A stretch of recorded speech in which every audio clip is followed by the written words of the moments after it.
আপুনি কোৱা ধৰণে নহয় সম্পূৰ্ণ বিপৰীত মতাদৰ্শত যোগদান কৰিছোঁ বুলি নহয় এওঁলোকো জাতীয়তাবাদী আমিও যেনিবা ৰাষ্ট্ৰীয় জাতীয়তাবাদী দল বুলি নিজকে আত্মপ্ৰকাশ কৰিছিলোঁ বা ৰাইজক তেনেকৈ জনাবলৈ চেষ্টা কৰিছিলোঁ এতিয়া কথা হ'ল কি আজি মই এটা ৰাষ্ট্ৰীয় দলৰ পৰা আঞ্চলিক দলত যোগদান কৰাৰ মোৰ মূল উদ্দেশ্যটো আৰু লক্ষ্যটো হ'ল এইটোৱে মই যিটো হৃদয়ংগম কৰিছোঁ বা উপলব্ধি কৰিছোঁ বহু ৰাষ্ট্ৰীয় মানে ৰাজনৈতিক দলৰ শাসন ইয়াত আমি দেখা পালোঁ কিন্তু সেই শাসনৰ পৰা আমি যিখিনি শিকিলোঁ সেইখিনি বুজিলোঁ আজিও পৰ্যন্ত আমি এইটোৱে যিটো দেখি আছোঁ যে আমি এখন আমাৰ যিখন আমাৰ নিজৰ ৰাজ্য সেই ৰাজ্যখন আমি দিল্লীৰ হাতত গতাই দিয়াটো উচিত বুলি মই নাভাবোঁ কিয়নো নাপাবোঁ মই দেখা পালোঁ এই ৰাষ্ট্ৰীয় দলে আজি আমাৰ যিটো পুতৰ লগা দুখ লগা অৱস্থা কৰিছে বা যি সমস্যাৰ আজি সৃষ্টি কৰিছে এইবিলাক সকলোবিলাক ৰাষ্ট্ৰীয় দলৰ পৃষ্ঠপোষকতাতে সৃষ্টি হৈছে আৰু মই উদ্ধাৰ হ'ব বুলি ভাবিছিলোঁ যে এইটো এটা ৰাষ্ট্ৰীয় দল যিটো ৰাষ্ট্ৰীয় দলৰ পৰা আমাৰ অসমৰ সমাজ জীৱনৰ যিমানবিলাক সমস্যা আছে তাৰ পৰা মুক্তি পাওঁ বুলি ভাবিছিলোঁ কিন্তু এই ফুটুকাৰ ফেন একো নহ'ল আৰু একো কৰা নাই একো নকৰেও বৰঞ্চ হিটলাৰে শাসন কৰিছে আৰু সমাজ জীৱনখন ভাঙি চুৰমাৰ কৰিছে থানবান কৰিছে কাৰো লগত কাৰো হেৰি নাই সকলোৱে আজি নিসহায় আৰু অসুৰক্ষিত অনুভৱ কৰিছে কোনো এটা জাতি জনগোষ্ঠীৰ কোনো এটা সমষ্টিত তেওঁলোকৰ আধিপত্য নাই অধিকাৰ নাই আজি তেনেকুৱা এটা ডিলিমিটেশ্যনৰ মাজেৰে গোটেই অসমীয়া জাতিটোক ভাঙি চুৰমাৰ কৰি দিলে তো মইতো ক'ম যে অসমীয়া সমগ্ৰ অসমবাসীৰ কাৰণে ভাৰতীয় জনতা পাৰ্টী এটা ডাঙৰ শত্ৰু এক হিটলাৰী শাসন চলাইছে তাৰ বাহিৰে তেওঁলোকে একো দিয়া নাই লুটপাট লুণ্ঠন কৰিছে আৰু বাহিৰৰ পৰা মানুহ আনি তেওঁলোকে অসমৰ সম্পদ জাতি গতাই দিছে গতিকে মই আজি অনুভৱ কৰিছোঁ যে অসমখন আমাৰ ইয়াত বসবাস কৰা অকল অসমীয়াকেইটাৰ বুলি মই ক'ব খোজা নাই যিটো ইনক্লুচিভ আগতেই কৈছে তেওঁলোকৰ যিটো ইনক্লুচিভ জাতীয়তাবাদ আছে সেইটোত তেওঁলোকে এইটো প্ৰকাশ কৰিছে ময়ো সেইটোৱে বিচাৰিছিলোঁ সেইটোৱে কৈছিলোঁ যে আমি যিহেতু এটা ৰাষ্ট্ৰীয় দলৰ আমব্ৰেলাৰ তলত যেতিয়া সকলো জাতি জনগোষ্ঠী একগোট হ'ব পাৰোঁ কিয় আঞ্চলিক দলৰ এটা ছাতিৰ তলত আমি সকলো জাতি জনগোষ্ঠী একগোট হ'ব নোৱাৰোঁ আৰু যোনদিনা আমি হ'ব পাৰিম সেইদিনাখনে ইমান শক্তিশালী এখন ৰাজ্য হ'ব তাক কোনেও হিলাব নোৱাৰিব চুব নোৱাৰিব এই কথা সত্য কিন্তু এইটো মই চেষ্টা কৰি যাম যাতে যিসকলৰ অলপ ভয় সংশয় আছে এই ভয় সংশয় পৰিহাৰ কৰি আপোনালোকে এই আমাৰ জাতীয়তাবাদী জাতীয় পৰিষদৰ লগত অসম জাতীয় পৰিষদৰ প্লেটফৰ্মত আহি যোগদান কৰক সকলোৰে সমান অধিকাৰ থাকিব আৰু ইয়াৰ সম্পদৰাজিৰ ওপৰত সকলো জাতি জনগোষ্ঠীৰ অধিকাৰ থাকিব আৰু এটা মই কথা ক'ব খুজিছোঁ যে জুবিন গাৰ্গক মানে তেওঁৰ এটা উক্তি মই দাঙি ধৰি পেলাই মই কথা এষাৰ ক'ব খুজিছোঁ এইটো কোনোবাই ৰাজনীতি কৰিছে বুলি নহয় কিন্তু মই জুবিন গাৰ্গক বহুত ভালকৈ জনা নাছিলোঁ কিন্তু তেওঁৰ মৃত্যুৰ পাছত যি সময় তেওঁৰ দেখা পালোঁ তেওঁ এটা বৰ ডাঙৰ কথা কৈছিল তেওঁৰ দুজন বন্ধু এজন কিবা ৰায়মেধি আৰু এজন জয়ন্ত তেওঁলোকৰ লগত কিবা এটা বেপাৰ কৰিছিল আৰু বেপাৰটোৰ লক্ষ্য আছিল যে অসমৰ পথাৰ আৰু বজাৰ আমাৰ হাতত আনিব লাগে এই কথাটো মই অকল অসমীয়াকে উদ্দেশ্য কৰি কোৱা নাই ইয়াত থকা সকলো জাতি জনগোষ্ঠীয়ে মিলি অসমৰ পথাৰ আৰু বজাৰ আমাৰ হাতত আহিব লাগে আৰু মই মোৰ ভাষণতো কৈছোঁ সেইটো আমি আদৰ্শ আগত লৈ পেলাই আমি আগবাঢ়িম বুলি ভাবিছোঁ কিয়নো আমাৰ মানুহে পথাৰ এৰি দিলে পথাৰ এৰি দিয়াৰ কাৰণে আমাৰ অৰ্থনীতি বহুত দুৰ্বল হৈ গ'ল গতিকে পথাৰত পুনৰ আহিবই লাগিব যেতিয়া পথাৰৰ লগত সংযোজিত হৈ আছিল অসমীয়া জাতিটো বা অসমবাসী তেতিয়া আমি ভাৰতবৰ্ষৰ ভিতৰত চতুৰ্থ ধনী ৰাজ্য হিচাপে 67 নে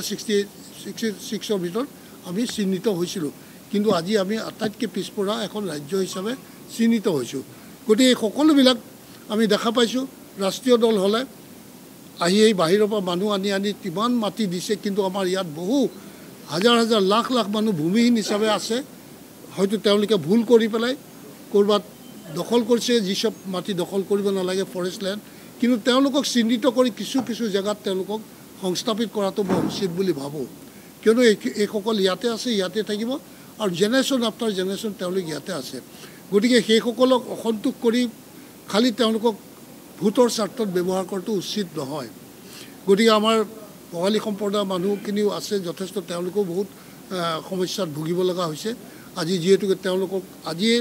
যিটো আমাৰ সমস্যা আছিল বিদেশী সমস্যা তেওঁলোকে মেক্সিমাম ভিক্টিমাইজ হৈছে আন কোনো হোৱা নাই আৰু এইটো পৰিকল্পিত ইচ্ছাকৃতভাৱে তেওঁলোকক সদায় ব্লেকমেইলিং কৰিবৰ কাৰণে এই ধৰণৰ প্ৰব্লেম তেওঁলোকৰ সন্মুখত সদায় ৰাখি থৈছে গতিকে সেইসব সমস্যা সমাধান কৰি এখন শান্তিপূৰ্ণ অসম সকলোৰে মাজত সদ্ভাৱনাৰ সৃষ্টি কৰি আমি শান্তিৰে থকা এখন অসম সৃষ্টি কৰিব খোজোঁ এই হিটলাৰী শাসন আমাক ভাল লগা নাই আৰু কথাই প্ৰতি অকল ইয়াতে নহয় সমগ্ৰ ভাৰতবৰ্ষতে ভাৰতীয় জনতা পাৰ্টীয়ে হিটলাৰী শাসন চলাইছে যিমান চব চৰকাৰী শাসন যন্ত্ৰ আছে সকলোবিলাক তেওঁলোকৰ ব্যক্তিগত ৰাজনৈতিক মুনাফাৰ কাৰণে তেওঁলোকক ব্যৱহাৰ কৰি গোটেই ইকনমিটো চুৰমাৰ কৰি দিছে ধ্বংস কৰি দিছে অত্যন্ত বেয়া কাম কৰিছে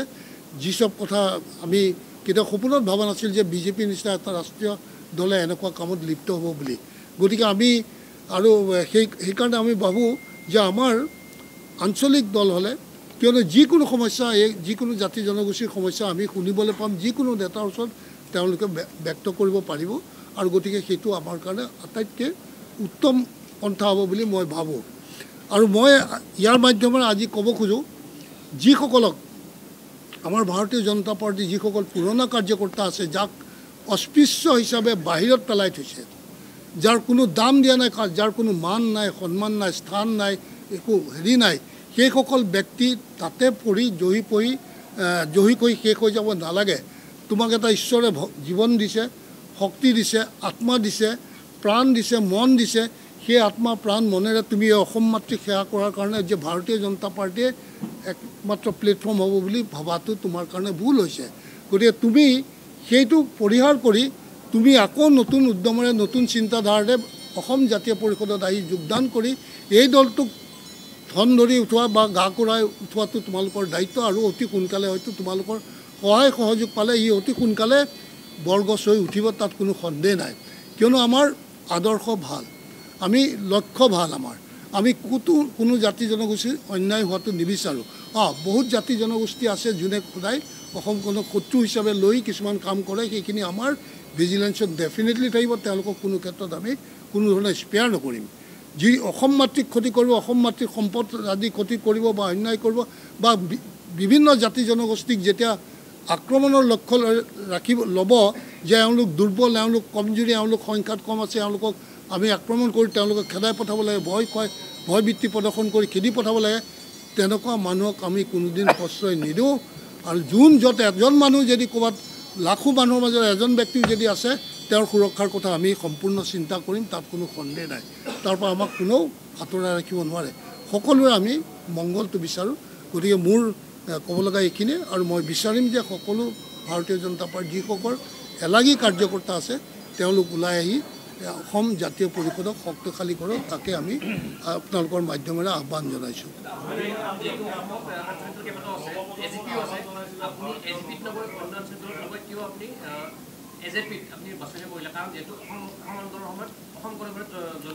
না ঠিক আছে এজেপিত যে মই এজিপিত যদি কৰিলোহেঁতেন তাতকৈ ভাল মই বিজেপিত থকাই ভাল ভৰি হাতে ধৰি পেলাই তেওঁক ভৰি হাতে ধৰি থাকিলে মই উন্নতি পথত আগবাঢ়িব পাৰিলোহেঁতেন আমাৰ গতিকে মই এজিপিকো ক'ম যে তুমি অকণ মূৰটো জোকাৰি দিয়া জোকাৰি পেলাই তোমাৰ অস্তিত্বৰ পৰিচয় দিয়া নহ'লে অসমবাসীয়ে তোমালোকক কেতিয়াও ক্ষমা নকৰিব গতিকে তেওঁলোকে মূৰ জোকাৰি ওলাই আহক আমি তেওঁলোকক আমি একত্ৰিত হৈ সুসংগঠিত শক্তি এটা হৈ অসম মাতৃক উদ্ধাৰ কৰিব পাৰিম আমাৰ বিশ্বাস আছে গতিকে তেওঁলোককো আহ্বান কৰিছোঁ যিমান আঞ্চলিক দল আছে সকলোকে আমি আহ্বান কৰিম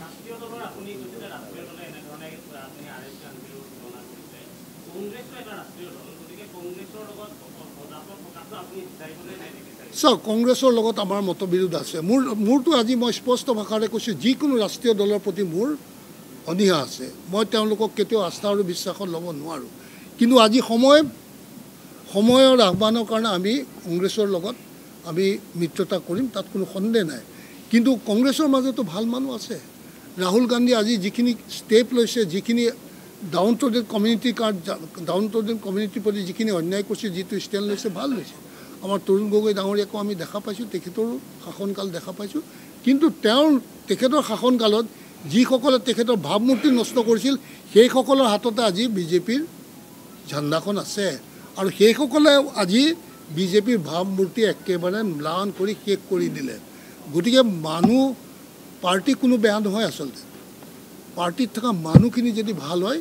পাৰ্টি আদৰ্শ বেয়া হ'লেও হয়তো মানুহে ভাল দিশত লৈ যাব মানুহৰ মনটো মানুহৰ চিন্তাধাৰা ভাল হ'ব লাগিব গতিকে মই আমাৰ আছে ৰাজনৈতিক মতবিৰোধ আছে তাত কোনো সন্দেহ নাই কিন্তু আমি এতিয়া যিটো সময়ৰ আহ্বান যিহেতুকে আমি ইমান শক্তিশালী হোৱা নাই শক্তিশালী যেতিয়া হ'ম নিশ্চয় আমাৰ নিজস্ব স্বাধীন চিন্তাধাৰা আমি আগবাঢ়ি যাম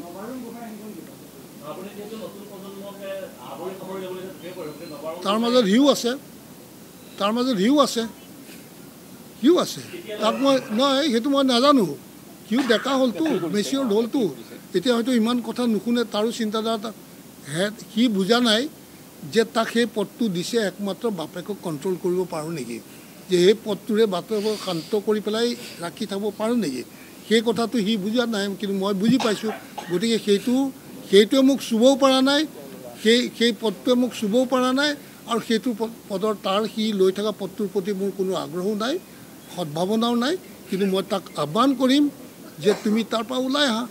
পিতৃয়ে বেয়া ৰাস্তাত যোৱা নাই তুমি কিন্তু বেয়া ৰাস্তাত গৈছা বেয়া মানুহৰ সংগ লৈছা গতিকে ওলাই আহা সময়ত হয়তো হ'ব অলপ চবেই বহুতো মই সেইটো কৈছোঁ চাওক সেইটো কথা মই ক'লোঁ যে কিন্তু যাৰ হাতত মেচিনেৰী আছে ন্যায় দিয়াৰ সকলো ব্যৱস্থা আছে আৰু সেইজন মানুহে আকৌ দলক কয় যে ন্যায় বিচাৰিবলৈ কয় কাৰ পৰা ন্যায় বিচাৰিছে এইটো কথাটো সৰু ল'ৰা ছোৱালী অসমৰ সৰু ল'ৰা ছোৱালী ইমান বাকপটুতা আছে মই ভবা নাছিলোঁ ইমান জ্ঞানী তেওঁলোক ইমান যুক্তিসম্পন্ন ব্যক্তিত্ব আছে তেওঁলোকৰ মই এইটো ভবা নাছিলোঁ যে তেওঁলোকে ইমান সুন্দৰকৈ কৈছে যে তুমি কাৰ পৰা ন্যায় বিচাৰিছা ন্যায়টো দিয়া মানুহজন তুমিয়ে মালিকজন তোমাৰ তাতে আছে আজি পুলিচে আচল ট্ৰুথটো উলিয়াব পাৰে পুলিচক মুক্ত হস্তে যদি দিলাহেঁতেন যে তোমালোকে ইম্পাৰ্চিয়েলি ইনভেষ্টিগেশ্যন কৰি পেলাই উলিয়াই আনা খুব অতি সহজে ওলাই আহে বহুত দীঘলীয়া প্ৰচেছ নালাগে আৰু সত্যটো তেওঁ গম পাইছে তেওঁ যিহেতুকে সত্যটো গম পাই তেওঁতো ৰাজহুৱাভাৱে ডিক্লেয়াৰ কৰিছে তেওঁ হত্যা কৰিছে এইটোতো তেওঁ মুখ্যমন্ত্ৰীয়ে যেনে কৈছে যিহেতু এনেইতো কোৱা নাই তেওঁ নিশ্চয় তাৰ সত্যতাটোৰ আহৰণ কৰি পেলাইহে এইটো কথা কৈছে তে সেইটো যিহেতু তেওঁ জানে কোনে হত্যা কৰিছে কেনেকৈ হত্যা কৰিছে গতিকে সেইখিনি পুলিচৰ দ্বাৰা মানে তেওঁলোকৰ বক্তব্য ৰেকৰ্ড কৰাই তেওঁলোকক চাৰ্জশ্বিট দাখিল কৰি তেওঁলোকে পানিছমেণ্ট পোৱাৰ ব্যৱস্থা কৰিব লাগে কিন্তু সেইটো আকৌ তেওঁ বেবেৰ বাং ইফালে গৈছে সিফালে গৈছে ইটো আজি ৰাতিপুৱা এটা কৈছে আবেলি এটা কৈছে কোনো মাই বাপ নাই তেওঁৰ কোন দিশত অসমবাসীক লৈ যাব খুজিছে সেইটো আৰু চাওক তেওঁ জুবিনৰ প্ৰতি যদি অকণমানো সদ্ভাৱনা থাকিলেহেঁতেন SOP জাৰি কৰিছে বাৰু সেইটো চেণ্টিমেণ্টেল যে ঠিক আছে তোমালোকে বেয়া কাম কৰিছে এইখিনিতো ৰোধ কৰিব পাৰা পুলিচক প্ৰশাসনক জনোৱা যে কোনো যাতে সেই জুবিন ক্ষেত্ৰত গৈ অপকৰ্ম যাতে কৰিব নোৱাৰে তাৰ ব্যৱস্থা কৰিব পাৰা তুমি SOP জাৰি কৰি তেওঁলোকৰ আৱেগক কিয় বাধা দিব খুজিছা তাৰোপৰি মই যিহেতুকে তোমাৰ জুবিনে গছকেইজোপা কাটাত বাধা দিছিলে এই গছকেইজোপাত তুমি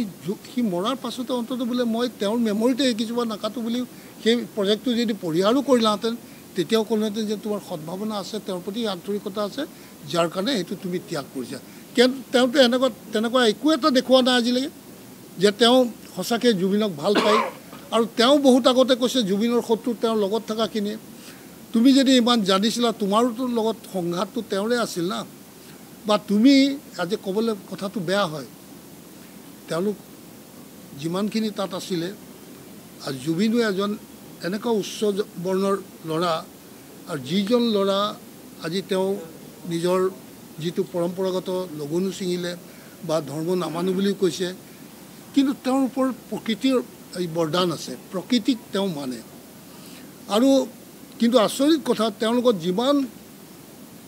অন্য মানুহ আছিল অন্য সমাজৰ মানুহ আছিল অন্য কমিটি আছিল তেওঁলোকৰ হাতত কিন্তু তেওঁ বিপদত নপৰিলে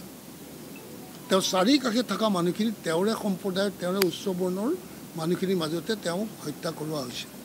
সেইটোতো এটা বৰ দুখ লগা কথা আৰু এইটোও ঠিক যে আজিলৈকে উচ্চ বৰ্ণৰ কোনো ব্যক্তিয়ে আজি জুবিন গাৰ্গে যিমান ডাঙৰ সন্মান পাইছে কোনেও পোৱা নাই সেইটো তেওঁৰ মহানতাৰ কাৰণে পাইছে আৰু এইটো মানে ইয়াক কোনো চেলেঞ্জ কৰিব নোৱাৰে মই ভাবোঁ এইটো আৰু ৰেকৰ্ড যে কোনোবাই ভাঙিব পাৰিব আজিও মানুহখিনি একে আন্তৰিকতা আছে আৰু তেওঁৰ সেই আন্তৰিকতাটো ভাঙিবলৈ বহুত চেষ্টা কৰিছে, কিন্তু নোৱাৰিব। মই যিটো দেখিছোঁ মানুহৰ গভীৰ কোণত জুবিন বহি গৈছে, তাৰ ন্যায় লাগিবই লাগিব।